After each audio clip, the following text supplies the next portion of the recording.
Welcome to రవికిరణాలు. ముందుగా headlines చూద్దాం. అద్దె ఇంట్లో గుట్టు చప్పుడు కాకుండా డ్రగ్స్ దందా, రెడ్ హ్యాండెడ్ గా దొరికిన డాక్టర్. ముషిరాబాద్ లో అద్దె ఇంట్లో ఉంటూ డ్రగ్స్ విక్రయిస్తున్న పీజీ డాక్టర్ జాన్ పాల్. నిందితుల నుంచి 3 లక్షలు విలువ చేసే మాదక ద్రవ్యాలు స్వాధీనం. ఛత్తీస్గఢ్ సుక్మా అడవుల్లో భద్రతా దళాల భారీ ఆపరేషన్. నక్సలైట్ ఆర్డినెన్స్ ఫ్యాక్టరీని ధ్వంసం చేసిన భద్రతా బలగాలు. ఘటనా స్థలం నుండి 17 రైఫిల్స్, రాకెట్ లాంచర్లు మరియు ఆయుధాల తయారీ పరికరాలు స్వాధీనం.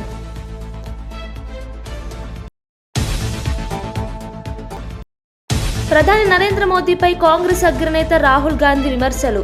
యూత్ రీల్స్ లో బిజీగా ఉండాలని మోదీ కోరుకుంటున్నారని తెలిపిన రాహుల్, బీహార్లో ప్రశ్నపత్రాల లీకేజీ ఘటనలు తరచూ జరుగుతున్నాయని ఎద్దేవా. అధికారంలోకి వస్తే మహిళలకు ఏడాదికి 30,000 రూపాయలు తేజస్వి యాదవ్ భారీ హామీ. మాయ్ బహీన్ మాన్ యోజన కింద ఆర్థిక సాయం. వచ్చే జనవరిలోనే మొత్తం డబ్బు ఒకేసారి జమ చేస్తామని హామీ.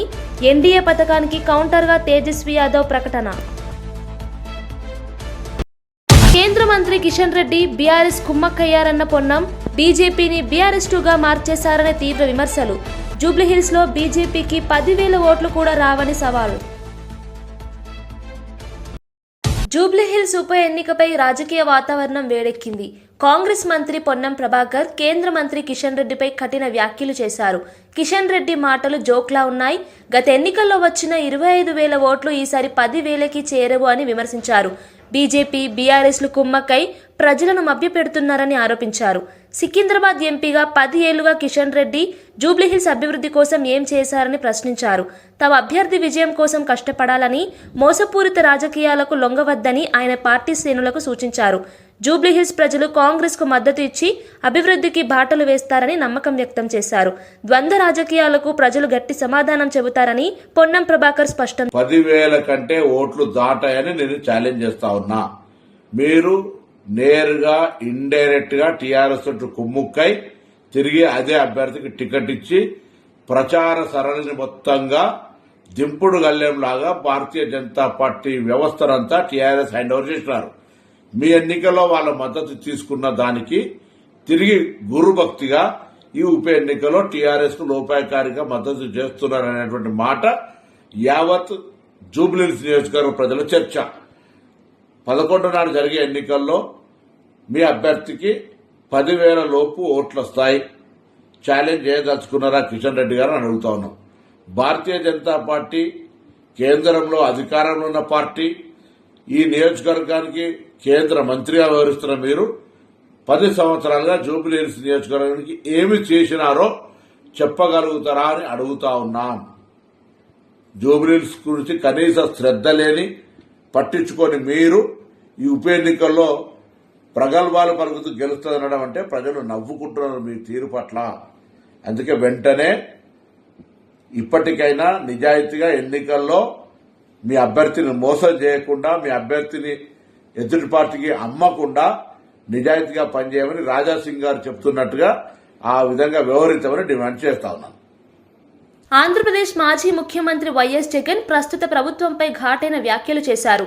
అన్నదాత సుఖీభవ పేరుతో రైతులకు సాయం చేస్తామని చెప్పి చేతులెత్తేసిందని, పెట్టుబడి సాయం కింద వాగ్దానం చేసిన 40,000 స్థానంలో కేవలం 5,000 ఇచ్చారని విమర్శించారు. వైసీపీ పాలనలో రైతులకు కష్టమొస్తే ఉచిత పంటల బీమా ద్వారా వెంటనే ఇన్సూరెన్స్ డబ్బులు అందించేవాళ్లమని గుర్తు చేశారు. కానీ ఇప్పుడు ప్రభుత్వం రైతు సమస్యల పట్ల పూర్తిగా నిర్లక్ష్యం చూపుతోందని అన్నారు.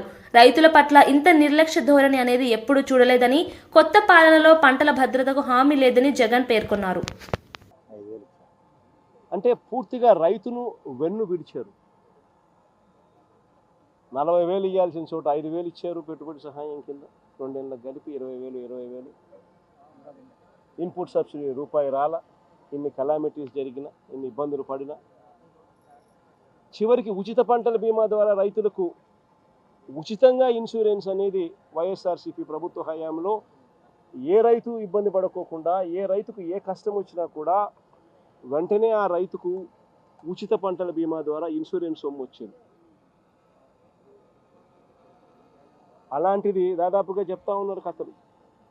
3.5 ఎకరాలు ఉంటే దాదాపుగా 70,000, 66,000 ఇన్సూరెన్స్ డబ్బులు గతంలో అందుకున్న పరిస్థితులు చెప్పుకుంటా ఉన్నారు, రైతులు గుర్తు చేసుకుంటా ఉన్నారు.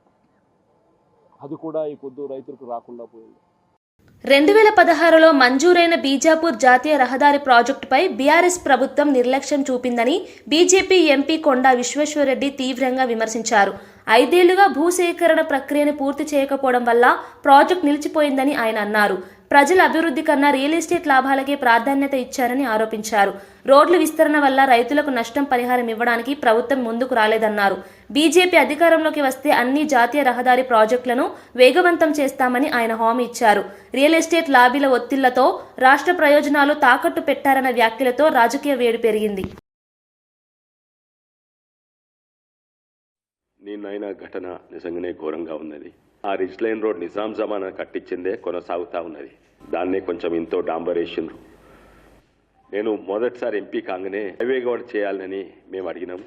అయితే నితిన్ గడ్కరీ గారు 2016లో గెజెట్ ద్వారా ప్రకటించిండ్రు, నిధులు కేటాయించిండ్రు. 2016లో అప్పుడు టీఆర్ఎస్ ప్రభుత్వం ఉండే. దీనికి ల్యాండ్ ఎక్విజిషన్ కు ఓ ట్రైపార్టీ అగ్రిమెంట్ చేసి 2017లో ల్యాండ్ ఎక్విజిషన్ కు శాంక్షన్ కూడా అయినాయి నిధులు.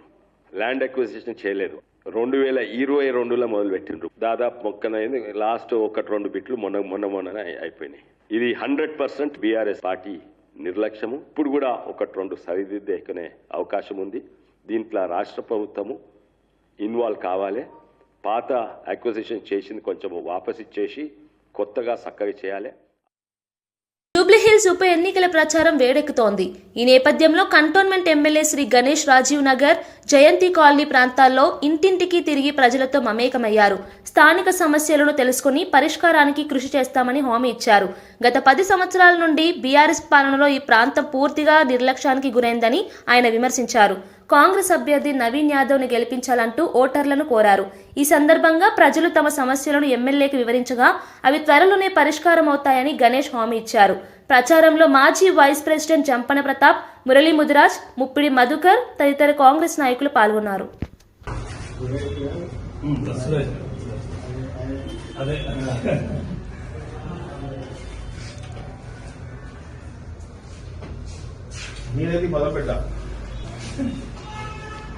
డాడీ లేదా అదే ఎమ్మెల్యే సార్ డాడీ అన్నా నమస్తే. నేను ఎమ్మెల్యే కంటోన్మెంట్ ఎమ్మెల్యే తెలుసా? మీ ఓటు అడగడానికి వచ్చాను. దయచేసి మీ అమూల్యమైన ఓటు కాంగ్రెస్ పార్టీ అస్తం గుర్తుకి ఓటేసి గెలిపించాలని కోరుతున్నాను. ఎలా ఉంది ప్రస్తుతం ట్రెండ్ ఎట్లుంది? మన గవర్నమెంట్ ఉంది చెప్పండి అందరికి. వాళ్ళకి నేను వీళ్ళు లాజిక్ అంత రోజు ముందు వచ్చి ఆర్డర్. అమ్మా నమస్తే, నేను కాంగ్రెస్ పార్టీ నుంచి వచ్చాను. దయచేసి కాంగ్రెస్ స్వామి రిజిస్టర్ చేశారు. ఆల్రెడీ టైం అయింది. ముందే రిజిస్టర్ చేశారు. ఎట్లుందా ఓవరాల్ స్వామి? బాగుందా నవీన్ యాదవ్ గారి బయట మార్కెట్ లో బాగా పేరు బాగా వినిపించింది.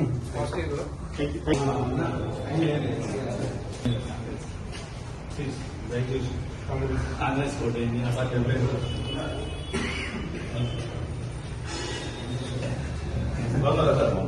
కంటోన్మెంట్ ఎమ్మెల్యే శ్రీ గణేష్ గారు సార్, దయచేసి అస్తం గుర్తు కోటే ప్లీజ్ మనలో కూడా చెప్పండి.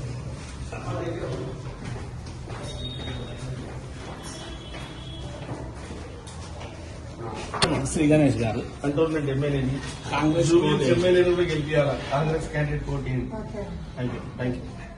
మాజీ మంత్రి ఎమ్మెల్యే జగదీష్ ముఖ్యమంత్రి రేవంత్ రెడ్డి, ఇరిగేషన్ మంత్రి ఉత్తమ్ కుమార్ రెడ్డిపై తీవ్ర విమర్శలు చేశారు.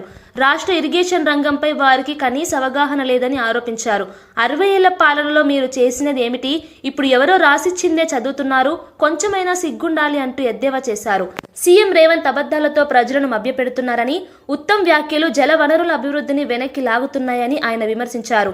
తెలంగాణ రైతుల ఆశలతో ఆడుకోవద్దని హెచ్చరిస్తూ బీఆర్ఎస్ పాలనలో చేపట్టిన ప్రాజెక్టులు రాష్ట్రానికి జీవనాడిగా నిలిచాయని పేర్కొన్నారు. అభివృద్ధి కంటే రాజకీయ ప్రతీకారమే కాంగ్రెస్ ధ్యేయమైందని జగదీష్ అన్నారు. ఉండాలి కదా మాట్లాడడానికి, కొంచెమైనా అబద్ధాలకు కూడా ఒక హద్దు ఉండాలి కదా. ఎక్కడ చూపించగలుగుతారు? టీఆర్ఎస్ బాధ్యత, బీఆర్ఎస్ బాధ్యత. నిన్న మాట్లాడిన మీ మొదటి అబద్ధం కేసీఆర్ హరీష్ రావులు కలిసి సంతకం పెట్టినరు 512 299 అని మాట్లాడింది. చెప్పు దెబ్బలకు సిద్ధమని నేను అడుగుతా ఉన్నా. మీ సమైక్య ఆంధ్రప్రదేశే ఆ జీవో ఇచ్చిపోయింది. ఆ విషయాన్ని మేం చెప్పలే, కేంద్రమే స్వయంగా అపెక్స్ కమిటీ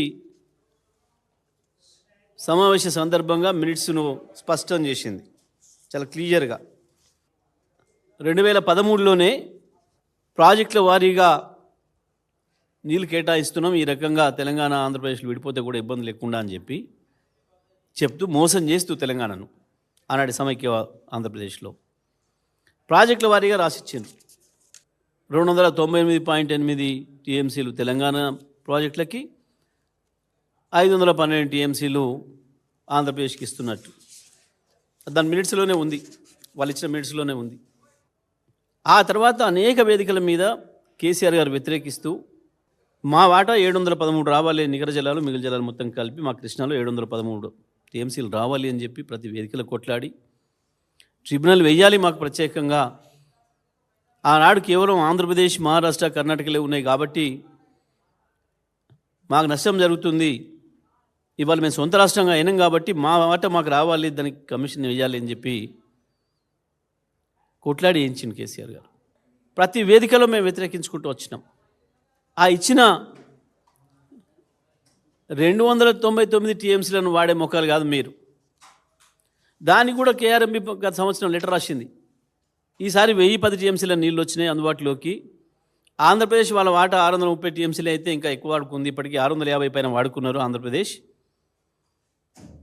మీ తెలంగాణ ముఖాలకి 250 కూడా వాడలేదు, ఇంకా మీవే ఉన్నాయి ఇంకా 66 టీఎంసీలు వాడుకోండి అని చెప్తే కూడా నాగార్జున సాగర్ ఎడమ కాలువ కింద పంట పొలాలు ఎండబెట్టారు తప్ప నీళ్ళు మీ ముఖాలకి.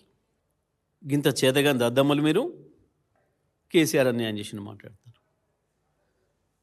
ఎప్పుడు ప్రారంభమైన ప్రాజెక్టు ఎవడున్నాడు? 1983లో 83లో మొదలుపెట్టి పులులు భయపడతాయనే వంకబెట్టి, నిజమే ప్రపంచంలో ఎక్కడ లేని టెక్నాలజీ, ఇంకా సిగ్గులేక ఇయ్యాల సంకలు గుద్దుకుంటున్నారు ప్రపంచంలో ఎక్కలేని టెక్నాలజీ తెచ్చినామని. అది ప్రపంచంలో ఎక్కలేని టెక్నాలజీ తెచ్చి పొక్కలు దూకింది, అయిపోయింది, రాకుండా బయటికి. చచ్చిపోయిన శవాలను తీసే ముఖాలు కూడా కావు, మీకు సిగ్గు లేకుండా ఇంకా మాట్లాడుతున్నారు. ఇక్కడ వాళ్ళు కారు కాబట్టి పాపం ఆ కార్మికులు, ఆ కుటుంబాలు మీడియాకు అందుబాటులో లేరు కాబట్టి బతికిపోతున్నారు. అసలు ఎట్లా నిద్రపడుతుంది? గంత ద్రోహం చేసి ఇవాళ ఏదైతే సర్వే చేసినామని చెప్పి గొప్ప చెప్పుకోవడానికి పోయినరో ఈ మునగాన్ టెక్నీషియన్లు, ఆ సర్వే చేసిన తర్వాత మాత్రమే తేవాల్సి ఉండే ఈ టెక్నాలజీ. వాస్తవానికి ఆ సర్వే జరిగిన తర్వాత మాత్రం. శ్రీకాకుళం జిల్లా పాతపట్నం నియోజకవర్గ అభివృద్ధిపై కేంద్ర మంత్రి రామ్మోహన్ నాయుడు, రాష్ట్ర మంత్రి అచ్చెన్నాయుడు స్పష్టమైన హామీ ఇచ్చారు. అత్యంత వెనుకబడిన ఈ ప్రాంతాన్ని అన్ని రంగాల్లో అభివృద్ధి చేస్తామని వారు తెలిపారు. పాతపట్నం ప్రజలు ఎదుర్కొంటున్న రహదారి, విద్యుత్, తాగునీటి సమస్యలను త్వరలో పరిష్కరిస్తామని హామీ ఇచ్చారు. కేంద్ర, రాష్ట్ర ప్రభుత్వాల సమన్వయంతో కొత్త అభివృద్ధి ప్రాజెక్టులు రానున్నాయని ప్రకటించారు. ఈ సందర్భంగా ప్రజలతో మాట్లాడిన మంత్రి అచ్చెన్నాయుడు, పాతపట్నం ప్రజల ఆశయాలే మా ప్రాధాన్యం అన్నారు. రామ్మోహన్ నాయుడు మాట్లాడుతూ ఈ ప్రాంతం అభివృద్ధి భారతదేశ సమగ్ర వృద్ధికి భాగం అవుతుంది అని పేర్కొన్నారు. ఎవ్వరూ సహాయం చేయనట్టుగా చచ్చిపోయిన వాళ్ళకి 15 లక్షల రూపాయలు చంద్రబాబు నాయుడు గారు వారికి ఇతోధికంగా సహాయం చేశారు.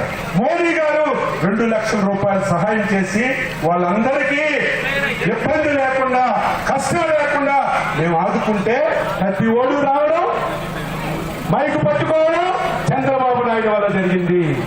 చంద్రబాబు నాయుడు అజాగ్రత్త వల్ల జరిగిందని ఏదో జగన్మోహన్ రెడ్డి పిచ్చోడు మాట్లాడుతుంటే ఒక అర్థం ఉంది. సీనియర్లు ధర్మాన ప్రసాద్, బొత్స సత్యబాబు ఆయన మాట్లాడకపోతే ఈయన పని అయిపోతుందని ఆయన అలాగే మాట్లాడాడు, ఈయన అలాగే మాట్లాడాడు. ఒకవేళ మేము ఇచ్చిన 15 లక్షలు చాలకపోతే 1 లక్ష 2 లక్షలు ఎక్కువ ఇవ్వండి అని అడిగితే దానికి అర్థం ఉంది. కానీ దీనికి చంద్రబాబు నాయుడే కారణం. అసమర్థులని సిగ్గు లేకుండా సీనియర్లు మాట్లాడుతుంటే నాకు జాలి కలుగుతుందని చెప్పి మీ అందరికీ తెలియజేస్తున్నాను. ఎక్కడా కూడా ఎటువంటి లోటు లేకుండా మీరెవరైతే మా మీద నమ్మకం పెట్టుకున్నారో మంచి పనులు తీసుకొని రండి, అన్ని కూడా చేకూర్చే బాధ్యత మేము తీసుకుంటాం. 24 గంటలకి 24 గంటలు కూడా కష్టపడి ప్రజల మధ్యలో ఉండాలనంటే ఉండైనా సరే మీ అందరికీ కూడా న్యాయం చేస్తామని మా మీద నమ్మకం పెట్టుకున్న వాళ్ళందరికీ కూడా ఈ సందర్భంగా తెలియజేస్తున్నాం. బీహార్లో రాబోయే అసెంబ్లీ ఎన్నికల నేపథ్యంతో ఆర్జేడీ నేత తేజస్వి యాదవ్ కీలక హామీ ఇచ్చారు. రాష్ట్రంలో తమ పార్టీ అధికారంలోకి వస్తే మహిళల సంక్షేమం కోసం ఏడాదికి 30,000 రూపాయల ఆర్థిక సాయం అందిస్తామని ప్రకటించారు. మహిళల ఆర్థిక స్వావలంబన బీహార్ అభివృద్ధికి మూల స్తంభమని ఆయన పేర్కొన్నారు. పేద కుటుంబాల మహిళలకు ఈ పథకం ద్వారా జీవన ప్రమాణాలు మెరుగవుతాయని తేజస్వి తెలిపారు. బీహార్లో నిరుద్యోగం, మహిళల భద్రత వంటి సమస్యలను ప్రాధాన్యతగా తీసుకుంటామని, కొత్త పాలనలో సమాన హక్కులు కల్పిస్తామని వాగ్దానం చేశారు. ఈ హామీతో రాష్ట్ర రాజకీయ వాతావరణం ఒక్కసారిగా వేడెక్కింది.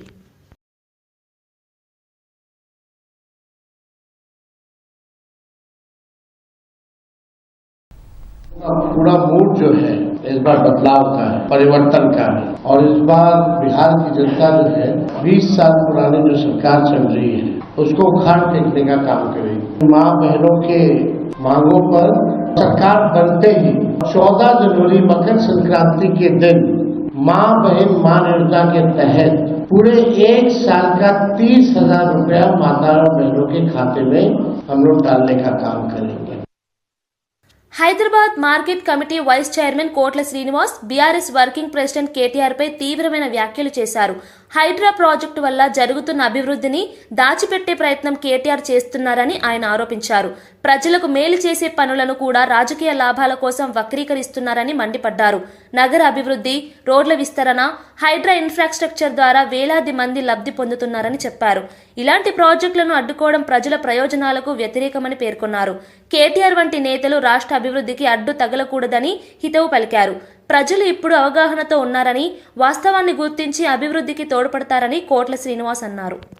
కేటీఆర్ గారు, హరీష్ రావు గారు, కేసీఆర్ గారి బలం చూసుకొని ఏ భూ కబ్జాదారులైతే భూములను లాక్కొని నది పరివాహ ప్రాంతాలను లాక్కొని కబ్జా చేసిర్రో వాటి కోసమే హైడ్రాని ఏర్పాటు చేయడం జరిగింది. గౌరవ ముఖ్యమంత్రి రేవంత్ రెడ్డి గారు ఈ హైదరాబాద్ నగరాన్ని మినీ ఇండియాగా తయారు చేయాలని, ఈ హైదరాబాద్ నగరాన్ని అన్ని దేశంలోని నగరాల సరసన ఉంచాలని, భూ కబ్జాదారుల నుండి ప్రభుత్వ భూములను, అదే విధంగా చెరువులను, అదే విధంగా నది పరివాహక ప్రాంతాలన్నింటినీ కూడా పరిరక్షించాలని ఒక దూరదృష్టితోని గౌరవ ముఖ్యమంత్రి రేవంత్ రెడ్డి గారి మేధో మదనంలో పుట్టిన ఒక మానస పుత్రికనే ఈ హైడ్రా. ఈ హైడ్రా గురించి టిఆర్ఎస్ వాళ్ళు ఎందుకు భయపడుతున్నారని సందర్భంగా అడగదలుచుకున్నా. మీరు సూటిగా మిమ్మల్ని ఒక ప్రశ్న అడుగుతా ఉన్నాను ఈ వేదిక ద్వారా. మీరు భూ కబ్జాదారులకు ప్రోత్సహిస్తున్నారా? ప్రోత్సహిస్తారంటే ప్రోత్సహిస్తున్నారని చెప్పండి. కానీ ఒక బృహత్ కార్యక్రమాన్ని ఇలా రాష్ట్ర ప్రభుత్వం చేపట్టి ఏదైతే కబ్జాలలో బలైపోతున్న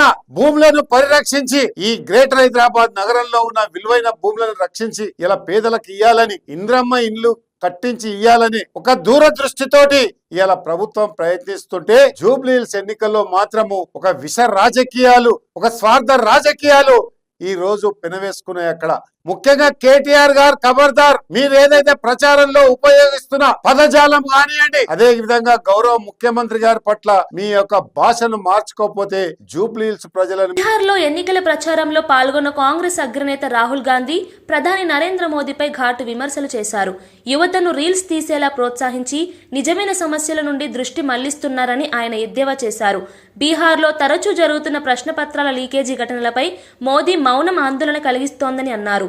ప్రజల సమస్యల కంటే ప్రచార రాజకీయాలపై ప్రధాని దృష్టి ఎక్కువగా ఉందని విమర్శించారు. రైతు సంక్షేమం, నిరుద్యోగం, విద్యారంగం వంటి ప్రధాన అంశాలపై కేంద్ర మంత్రి మండలి మౌనం ఎందుకు వహిస్తోందని ఆయన ప్రశ్నించారు. బీహార్ యువత భవిష్యత్తును కాపాడాలంటే ప్రజల అవగాహనతో ఓటు వేయాలని రాహుల్ గాంధీ పిలుపునిచ్చారు. భోజన్ आता है क्या? नहीं. नरेंद्र मोदी ने आपको यह नहीं बताया कि जब आप रील बनाते हो और अपने दोस्त को बेचते हो तो फायदा अंबानी को होता है, फायदा अदानी को होता है. नरेंद्र मोदी ने आपको यह नहीं बताया कि बिहार में किसानों से छीनकर 1 रुपए में अदानी को जमीन दी गई है. 1 रुपए प्रति एकड़ में अदानी को जमीन दी गई है. यह नरेंद्र मोदी ने आपको नहीं बताया. अमित शाह ने आपसे कहा चुनाव में उसने कहा कि बिहार में उद्योग लगाने के लिए जमीन नहीं है, उद्योग लगाने के लिए जमीन नहीं है, मगर अदानी जी को फ्री गिफ्ट देने के लिए बहुत जमीन है. అంబర్పేట్ డీడీ కాలనీ కిడ్నాప్ కేసును పోలీసులు ఛేదించారు. ఈ ఘటనలో పాల్గొన్న 10 మంది నిందితులను పోలీసులు అదుపులోకి తీసుకున్నారు. మంత్రి శ్యామ్ అనే వ్యక్తిని కిడ్నాప్ చేసి 1.5 కోట్లు డిమాండ్ చేసినట్లు విచారణలో తేలింది. ప్రధాన నిందితురాలు మాధవీలత అమెరికాలో బాధితుడితో వివాహం చేసుకుని విడాకులు తీసుకున్న తర్వాత ఈ కుట్ర పన్నినట్లు తెలుస్తోంది. మరో నిందితుడు సాయి ఈ గ్యాంగ్కి సూత్రధారిగా ఉన్నాడు. పోలీసులు నిందితుల వద్ద నుంచి 3 కార్లు, 2 బైకులు, 8 మొబైల్ ఫోన్లు, డ్రగ్స్ సామాగ్రిని స్వాధీనం చేసుకున్నారు. బాధితుడు తెలివిగా తప్పించుకొని పోలీసులకు సమాచారం ఇవ్వడంతో కేసు ఛేదన వేగంగా పూర్తయింది. మిగతా 4 నిందితుల కోసం గాలింపు కొనసాగుతోందని ఈస్ట్ జోన్ డీసీపీ బాలస్వామి తెలిపారు. వెళ్ళిపోవడం జరిగింది. దీనికి సంబంధించి ఆ రోజు అర్ధరాత్రే మనము కిడ్నాప్ చేసినటువంటి మొదటి కారుని చర్లపల్లి సమీపంలో ఒక అటవీ ప్రాంతంలో దాన్ని కనుగొనడం జరిగింది. అది దాని పూర్వాపరాలు పరిశీలించినప్పుడు అది లాంగ్ డ్రైవ్ కార్స్ నుంచి రీసెంట్గా రెంట్కి తీసుకొని దాన్ని కిడ్నాప్లో వాడడం జరిగింది. దాని తర్వాత అక్యూజ్డ్ పర్సన్స్ ఎవరైతే ఉన్నారో వాళ్ళు వేరే ఇంకొక 2 కార్లు తీసుకొని 2 వీలర్స్ మీద అందరు కూడా పారిపోవడం జరిగింది. దీనికి సంబంధించి during the course of investigation మంత్రి శ్యామ్ అనే ఇతను డీడీ కాలనీ సాయి కృప రెసిడెన్సీ కృష్ణతేజ రెసిడెన్సీలో దాదాపు 3 ఇయర్స్ నుంచి ఉంటున్నాడు. సో అక్కడ ఇతనికి దాదాపు 30 సంవత్సరాల కిందనే ఫస్ట్ మ్యారేజ్ అయింది ఇక్కడ A1 మాధవీలత తోటి. ఈమె యుఎస్లో దాదాపు 10 ఇయర్స్ ఉన్న తర్వాత 2005లో హైదరాబాద్ రావడం జరిగింది. హైదరాబాద్ వచ్చిన తర్వాత యుఎస్లోనే ఫస్ట్ డైవర్స్ అయింది. బట్ తర్వాత మళ్ళీ హైదరాబాద్ వచ్చి దాదాపు 22 వరకు కూడా ఇద్దరు కలిసి ఉండడం జరిగింది. సో ఈ A1కి సంబంధించి ఈమె పేరు మాధవీలత. ఈమె వీళ్ళ హస్బెండ్కి లాస్ట్ 3 ఇయర్స్ నుంచి దూరంగా ఉంటుంది. ఇతను దూరంగా ఉన్నప్పుడు ఇంకొక ఆమెను పెళ్లి చేసుకోవడం జరిగింది. ఆమె పేరు ఫాతిమా. సో ఇతని పేరు కూడా మంత్రి శ్యామ్ నుంచి అలీ అనే పేరు మార్చుకొని ఆ మ్యారేజ్ కూడా చేసుకున్నాడు. సో దీంతో ఆమె ఇతని పైన కక్ష కట్టి, అంటే మా పిల్లల్ని తర్వాత మమ్మల్ని ఎవరు చూసుకుంటలేరనే ఉద్దేశంతో ఇతనికి తగిన శాస్తి చేయాలనే ఉద్దేశంతో ఈ కిడ్నాప్ ప్లాన్ అనేది చేయడం జరిగింది. సో అందులో ఫస్ట్ దీనికంటే ఫ్యామిలీ ఇష్యూస్ కంటే ముందు ఈ విక్టిమ్ ఎవరైతే ఉన్నారో మంత్రి శ్యామ్ అనే అతను రీసెంట్గా ఒక 2 months బ్యాక్ ఇతనికి సంబంధించిన అంటే ఇతని పూర్వీకుల నుంచి అంటే ఫాదర్ నుంచి వచ్చినటువంటి బంజరాయిల్స్లో ఉన్న ఒక షాపింగ్ కాంప్లెక్స్ని దాదాపు 20 నుంచి 22 కోట్లకు అమ్మడం జరిగింది. దానికి సంబంధించి కొన్ని డెట్స్ ఉంటే అవి అతను కంప్లీట్ చేశాడు. So remaining amount. జూబ్లీహిల్స్ ఉప ఎన్నికలో కాంగ్రెస్ పార్టీ అభ్యర్థి నవీన్ యాదవ్ కు మద్దతుగా మంత్రి పొన్నం ప్రభాకర్, ఏఐసిసి ఇన్ఛార్జ్ మీనాక్షి నటరాజన్ ప్రచారం నిర్వహించారు. ఈ సందర్భంగా మంత్రి మాట్లాడుతూ నవీన్ యాదవ్ విద్యావంతుడు, ప్రజల సమస్యలను దగ్గరగా అర్థం చేసుకునే నాయకుడు అని ప్రశంసించారు. జూబ్లీహిల్స్ అభివృద్ధికి ఆయన కృషి చేస్తారని, పాత సమస్యలను పరిష్కరించి ప్రాంతాన్ని ఆధునికంగా తీర్చిదిద్దుతారని నమ్మకమన్నారు. కాంగ్రెస్ ప్రభుత్వ సంకల్పం ప్రజల జీవితాలను మెరుగుపరచడం, నిరుద్యోగ యువతకు అవకాశాలు కల్పించడమని తెలిపారు. బీఆర్ఎస్, బీజేపీ పార్టీల మధ్య గుట్టుచప్పుడు కాకుండా ఒప్పందాలు జరుగుతున్నాయని విమర్శించారు.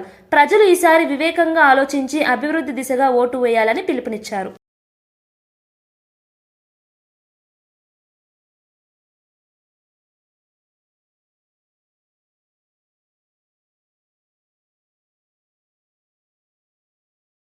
ఓకే.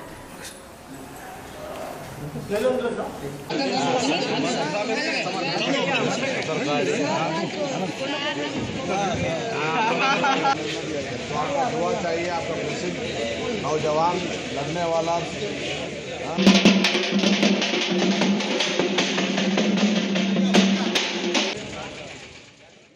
ఛత్తీస్గఢ్ రాష్ట్రంలోని సుక్మా అడవుల్లో భద్రతా దళాలు మావోయిస్టులపై భారీ ఆపరేషన్ చేపట్టాయి. ఈ దాడిలో నక్సలైట్ ఆర్డినెన్స్ ఫ్యాక్టరీని పూర్తిగా ధ్వంసం చేయడంలో విజయాన్ని సాధించాయి. దాడి అనంతరం ఘటనా స్థలం నుండి 17 రైఫిల్స్, రాకెట్ లాంచర్లు, బుల్లెట్ల తయారీ పరికరాలు, పేలుడు పదార్థాలు వంటి ఆయుధ సామగ్రిని భద్రతా బలగాలు స్వాధీనం చేసుకున్నాయి. డీఆర్జీ బృందం అత్యంత వ్యూహాత్మకంగా ఈ ఆపరేషన్ నిర్వహించినట్లు జిల్లా ఎస్పీ కిరణ్ చవాన్ వెల్లడించారు. ఈ దాడి మావోయిస్టుల నెట్వర్క్కి పెద్ద దెబ్బగా మారిందని చెప్పారు. సుక్మా అడవుల్లో ఆయుధాల మరమ్మత్తు, తయారీకి ఉపయోగిస్తున్న రహస్య స్థావరం ఇప్పుడు పూర్తిగా శిథిలావస్థకు చేరిందని తెలిపారు. భద్రతా బలగాల చురుకైన చర్యతో మావోయిస్టుల దుశ్చర్యలకు కొంతవరకు అడ్డుకట్ట పడిందని అధికారులు పేర్కొన్నారు. वजह से इस प्रकार के डंप काफी ज्यादा मात्रा में एनकाउंटर, अरेस्ट, सरेंडर हो रहे हैं।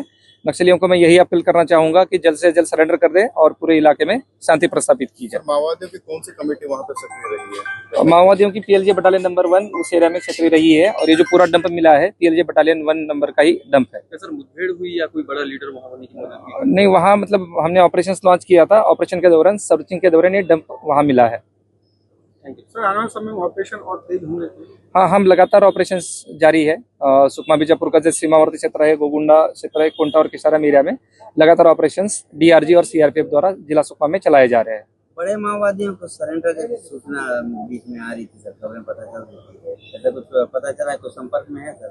बड़े माओवादी सरेंडर की प्रक्रिया निरंतर चल रही है। अलग अलग मात्रा में सभी जिलों में सरेंडर के लिए नक्सली संपर्क कर रहे हैं। मैं सभी नक्सलियों से ये अपील करता हूँ कि जल्द से जल्द सरेंडर करें और एरिया में शांति प्रस्थापित करें। మేడ్చల్ ఎమ్మెల్యే మాజీ మంత్రి మల్లారెడ్డి తిరుపతిలో శ్రీవారి సేవలో పాల్గొన్నారు.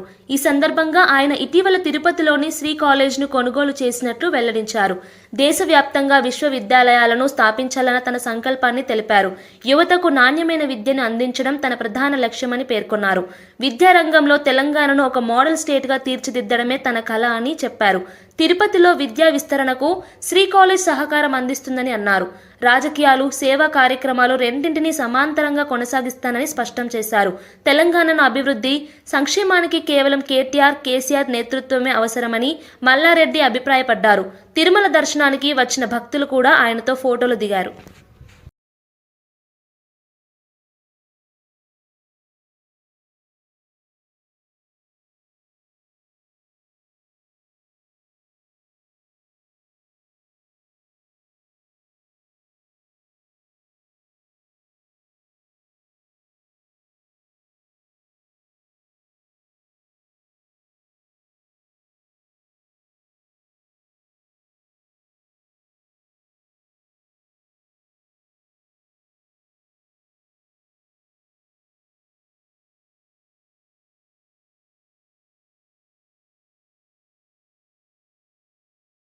నేను ఈ 2 నెలల్లో 3 సార్లు వచ్చిన. ఫస్ట్ మొక్కిపోయినా నేను భారతదేశం అంతా యూనివర్సిటీలు పెట్టాలని వైజాగ్లో తీసుకున్నాం.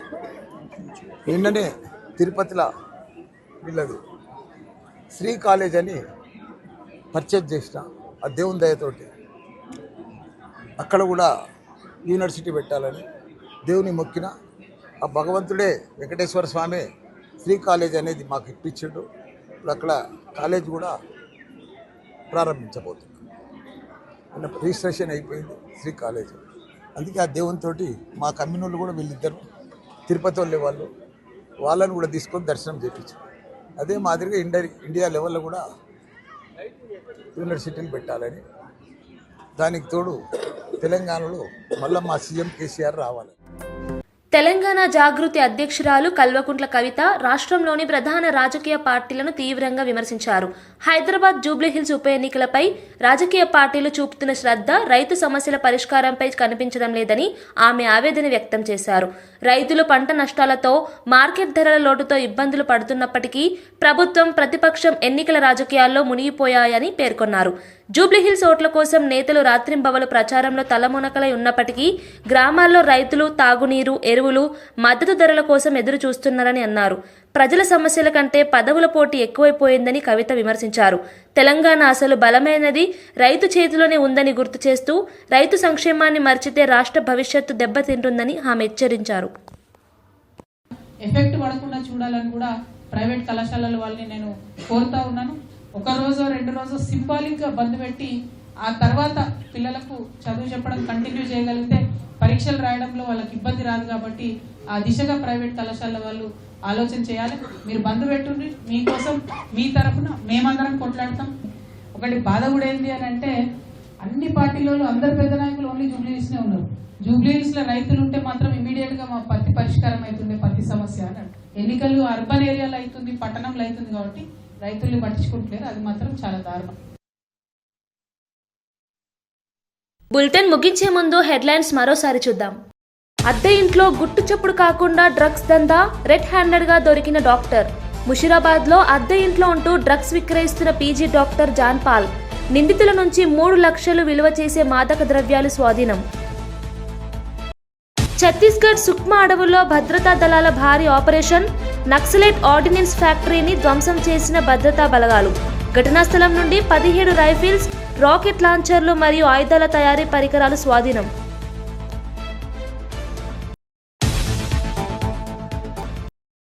ప్రధాని నరేంద్ర మోదీపై కాంగ్రెస్ అగ్రనేత రాహుల్ గాంధీ విమర్శలు. యూత్ రీల్స్ లో బిజీగా ఉండాలని మోదీ కోరుకుంటున్నారని తెలిపిన రాహుల్, బీహార్లో ప్రశ్నపత్రాల లీకేజీ ఘటనలు తరచూ జరుగుతున్నాయని ఎద్దేవా. అధికారంలోకి వస్తే మహిళలకు ఏడాదికి 30,000 రూపాయలు తేజస్వి యాదవ్ భారీ హామీ. మాయ్ బహీన్ మాన్ యోజన కింద ఆర్థిక సాయం. వచ్చే జనవరిలోనే మొత్తం డబ్బు ఒకేసారి జమ చేస్తామని హామీ. ఎన్డీఏ పథకానికి కౌంటర్గా తేజస్వి యాదవ్ ప్రకటన. కేంద్ర మంత్రి కిషన్ రెడ్డి బీఆర్ఎస్ కుమ్మక్కయ్యారన్న పొన్నం. బీజేపీని బీఆర్ఎస్2గా మార్చేశారనే తీవ్ర విమర్శలు. జూబ్లీహిల్స్ లో బీజేపీకి 10,000 ఓట్లు కూడా రావని సవాలు. ఇవి ఈ బులెటిన్ విశేషాలు. మరో బులెటిన్లో మళ్ళీ కలుద్దాం.